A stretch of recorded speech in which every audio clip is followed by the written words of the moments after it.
नमस्कार, मी माहिती अधिकार कार्यकर्ता लालेंद्र कुंभलवार आपणास या व्हिडिओद्वारे हे कळवत आहे की मी माहितीचा अधिकार अधिनियम 2005 अंतर्गत दिनांक 26/11/2020ला माननीय जनमाहिती अधिकारी उपअधीक्षक भूमी अभिलेख कार्यालय तुमसर, पोस्ट तुमसर, तालुका तुमसर, जिल्हा भंडारा, महाराष्ट्र राज्य यांना माहितीच्या विषयामध्ये मौजा पवनारखरे हमेशा आजचे गट नंबर 111 या गटाचे कार्यालयातून अभिलेखानुसार छायांकित प्रती साक्षांकित करून मिळविण्याबाबत माहितीच्या संबंधित कालावधी 1913 ते 2020 पर्यंत व हवे असलेल्या माहितीचे विवरणात मौजा पवनारखरे येथील गट नंबर 111चे P1 हिस्सा फार्म नंबर 4 बंदोबस्त खसरा नकाशा जुने 7/12 फेरफार शेतपुस्तिका कजाप सन 1954-55 अधिकार अभिलेख पंजी जमाबंदी पत्रक बंदोबस्त मिसळ टिपण एकत्रीकरण योजनेवेळचे 9192चे नकाशे अभिलेखानुसार ही माहिती छायांकित करून साक्षांकित प्रतीत नियमानुसार देण्यात यावी। माहिती टपालाद्वारे मागितली व अर्जासोबत माझा BPL दाखल्याची झेरॉक्स प्रत सोबत जोडलेली आहे। हा अर्ज मी दिनांक 26/11/2020ला पोस्ट केलेला आहे व कार्यालयातील मला प्राप्ती स्वीकृतीनुसार स्वीकारणार BS मेश्राम 1/12/2020ला यांनी स्वीकारलेला आहे। त्यावर मला विहित मुदतीत कोणत्याही प्रकारची माहिती मिळाली नाही, म्हणून मी याची प्रथम अपील त्याच ऑफिसला प्रथम अपीली अधिकारी यांना केला व याच्यामध्ये अपीलाचे कारण दिले। जोडपत्रानुसार मागितलेली माहिती न मिळाल्यामुळे माहिती मिळविण्याबाबत सदर अपील दाखल म्हणून हेही अपील मी नोंदणीकृत रजिस्ट्री डाकेने केलेली आहे। त्यानंतर अपील केल्याच्या नंतर मला साध्या पोस्टाने कुमारी NV मलेवार जनमाहिती अधिकारी तथा शीर अतिमुख्यालय सहाय्यक उपअधीक्षक भूमी अभिलेख तुमसर यांचे दिनांक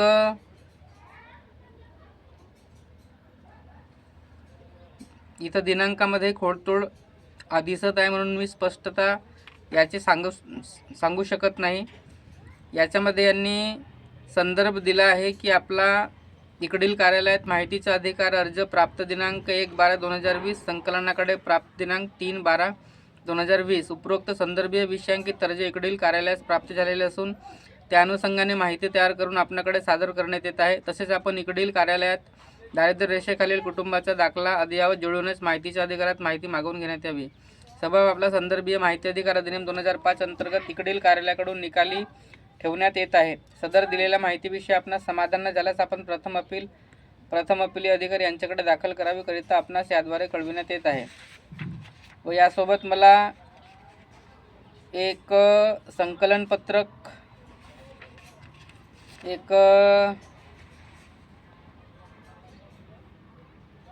उपरोक्त संदर्भीय अर्जाच्या अनुषंगाने कळविण्यात येत आहे की मौजा पवनारखरे तहसील तुमसर जिल्हा भंडारा येथील भूमापन क्रमांक 111 सन शीट न रिक्त आहे अंतर्गत याचा शेत जमिनीचा अभिलेख सन 1916-17 गैरनागरी बंदोबस्त मिसल 1916-17 एकत्रीकरण व इतर रेकॉर्डचा शोध अभिलेखागारात घेण्याकरिता संबंधित रजिस्टर पाहिले असता संबंधित रजिस्टरचे रेकॉर्ड फाटलेला असल्यामुळे तसेच जीर्ण अवस्थेत असल्याने आपणास सदर रेकॉर्डची नक्कल पुरविता येत नाही।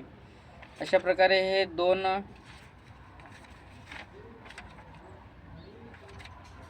व 3 पेज माहिती पाठवली। त्यानंतर तू खोंडे उपअधीक्षक भूमी अभिलेख तुमसर यांचे कार्यालयीन दिनांक 22/2/2021चे जावक क्रमांक 409चे पत्र मला प्राप्त झाले।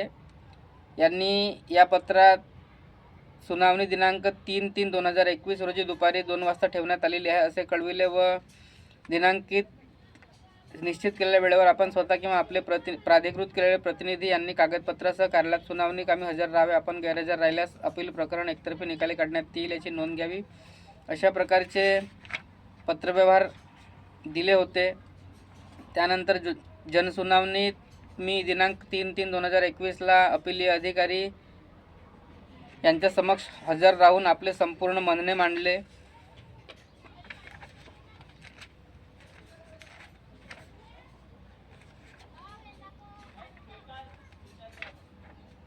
त्यानंतर मला रजिस्ट्री पोस्टने मुख्यालय सहाय्यक तथा उपअधीक्षक भूमी अभिलेख तुमसर यांच्याकडून नोंदणीकृत रजिस्ट्री डाकेने पत्र प्राप्त झाले. याच्यात विषय आहे माहिती अधिकारात नक्कल पुरविण्याबाबत.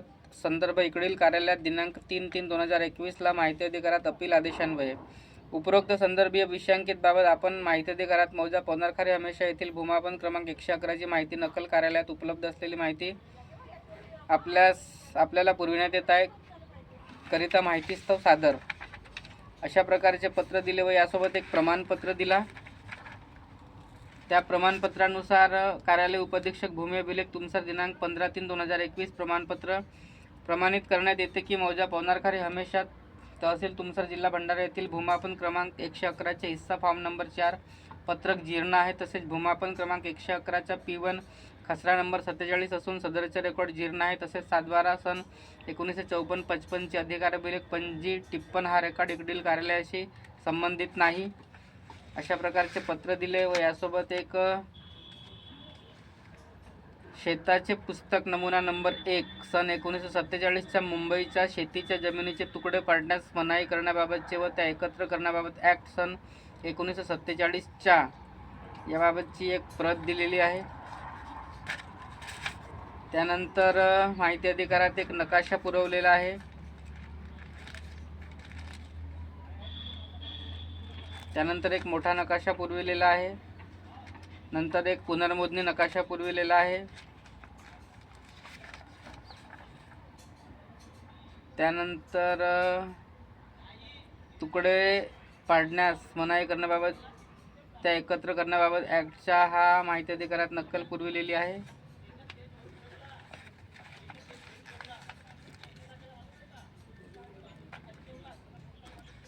त्यानंतर मी माझी द्वितीय अपील दाखल केली व द्वितीय अपीलाच्या कारणात नमूद केले की विहित मुदतीत माहिती न देणे, अपील सुनावणीनंतर स्पष्ट आदेश न देणे, चुकीची दिशाभूल करणारी व खोटी माहिती देणे, विषय कालावधी व माहितीच्या विवरणात नमूदनुसार प्रकरणात आयोगाकडून अधिनियमानुसार शास्तीची व शिस्तभंगाची कारवाई करून माहिती मिळविण्याबाबत अपील दाखल म्हणून ही अपील 2/6/2021 ला लिहून 3/6/2021 ला पोस्ट केलेली आहे.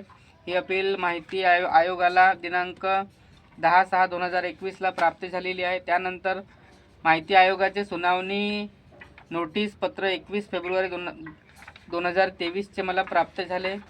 त्यानंतर मी यासोबत एक लेखी युक्तिवाद नोंदीच्या डाकेने एकूण 7 पेजचा सादर केलेला आहे. हा लेखी युक्तिवाद मी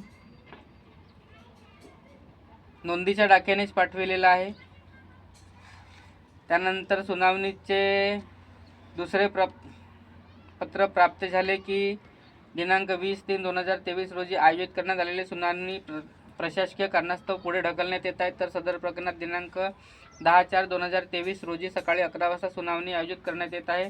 सुनावणीसाठी अपीलार्थी, जनमाहिती अधिकारी तसेच प्रथम अपील अधिकारी यांनी व्यक्तीसह उपस्थित राहावे. सुनावणीस आपण गैरहजर राहिल्यास उपलब्ध कागदपत्रांच्या आधारे निर्णय देण्यात येईल याची नोंद घेण्यात यावी. अशा प्रकारचे हे पत्र दिले. त्यानंतर या प्रकरणात एक आदेश काढण्यात आले. आदेशाचा इथं मी 2 ओळी आपणास वाचून दाखवतो. अपीलार्थी यांना जर वरील माहिती प्राप्त करून घेण्यास पुनश्च एकदा स्वारस्य असल्यास विद्यमान जनमाहिती अधिकारी यांनी मूळ दस्तऐवजांना कुठलीही हानी पोहोचणार नाही याची काळजी घेत कलम 7/9 नुसार अवलोकनार्थ प्रदान करावी. अपीलार्थी यांना कार्यालयीन कामकाजाच्या दिवशी, कार्यालयीन कामकाजाच्या वेळी किंवा कार्यालयीन दैनंदिनीचा वापर करून वरील कागदपत्रास कुठलीही हानी पोहोचणार नाही याची काळजी घेत स्कॅन अथवा फोटो स्वरूपात माहिती प्राप्त करून घ्यावी. या निर्देशासह प्रस्तुत द्वितीय अपील अर्ज निकाली काढण्यात येत आहे. अशा प्रकारचे आदेश दिनांक 8 एप्रिल 2024 ला झालेला आहे व हा आदेश मला साध्या डाक्याने प्राप्त झालेला आहे. पण सदर प्रकरणात या आदेशाची अंमलबजावणी संबंधित भूमी अभिलेख कार्यालय तुमसर यांनी केलेली नाही. मी आपणास याद्वारे हे कळवू इच्छितो की संबंधित माहिती मागण्यामागचा हा कारण आहे की आदिवासीची शेतजमीन कुण्या दुसऱ्या व्यक्तीने रजिस्ट्री होत नसतानासुद्धा, आदिवासीचा कायदा असतानासुद्धा ती रजिस्ट्री केली व त्यांना अधिकाऱ्यांनी त्यांना सहकार्य केले. आदिवासी मालक त्या जमिनीपासून वंचित आहेत व ही जागा आदिवासीची आहे हे सिद्ध करण्यासाठी मी हे कागदपत्र घेत आहे. पण मला चुकीचे व दिशाभूल करणारे उत्तर व माहिती जीर्ण आहे, माहितीचे झेरॉक्स काढता येत नाही अशा प्रकारचे उत्तर दिले. आयोगाने स्पष्ट आदेशित केले की ही माहिती स्कॅन स्वरूपात किंवा फोटो स्वरूपात सुद्धा द्या, तरी त्या आदेशाची आत्तापर्यंत अंमलबजावणी झालेली नाही. सदर प्रकरणात मी माझ्या वतीने तक्रार दाखल करणारच आहे. पण जनतेला मी हे सांगू इच्छितो की एवढा चांगला माहिती अधिकार कायदा बनला असताना सुद्धा, माननीय आयोगाचे आदेश झाले असताना सुद्धा संबंधित सार्वजनिक प्राधिकरण त्या आदेशाची अंमलबजावणी करत नाही. त्यामुळे आदिवासींना न्याय मिळण्यास दिरंगाई होत आहे. मी माझ्या पद्धतीनं माहितीच्या अधिकारात आदिवासींच्या पॉवर ऑफ अटर्नीने किंवा त्यांच्या सहकार्यानं हा प्रकरण मी मागील अनेक वर्षापासून लढा देत आहे व एक ना एक दिवस त्या प्रकरणात मला जर कागदपत्र मिळाले तर त्याचा पाठपुरावा मी संबंधित आयोगाकडे, राष्ट्रपतीकडे, राज्यपालकडे, भारतीय संविधानाच्या अनुसूचीच्या द्वारे न्याय मागणारच आहो. व मागील 8 वर्षापासून माझे शासन व प्रशासनाला पत्रव्यवहार सुरू आहेत. त्याबाबतच्या यानंतरचा मी आणखी खुलासा संबंधित जे आदिवासी शेतमालक आहेत व त्या परिसरातील जे म्हणजे पुरातन आदिवासी आहेत त्यांचेही मत मी या माध्यमातून, सोशल मीडियाच्या माध्यमातून जनतेला व संबंधित अधिकाऱ्यांपर्यंत हा व्हिडिओ फेसबुकला, यूट्यूबला, इंस्टाग्रामला, व्हॉट्सअपला म्हणजे फेसबुकच्या माध्यमातून किंवा एक सोशल मीडियाच्या माध्यमातून जनतेच्या माहितीस व शासन प्रशासनाच्या माहितीस अपलोड करणार आहे. वारंवार टप्प्याटप्प्याने मी याबाबतचा व्हिडिओ त्यांच्या विचारानुसार, त्यांच्या संमतीनुसार नंतर हळूहळू टाकणारच आहोत. तेव्हापर्यंत नमस्कार.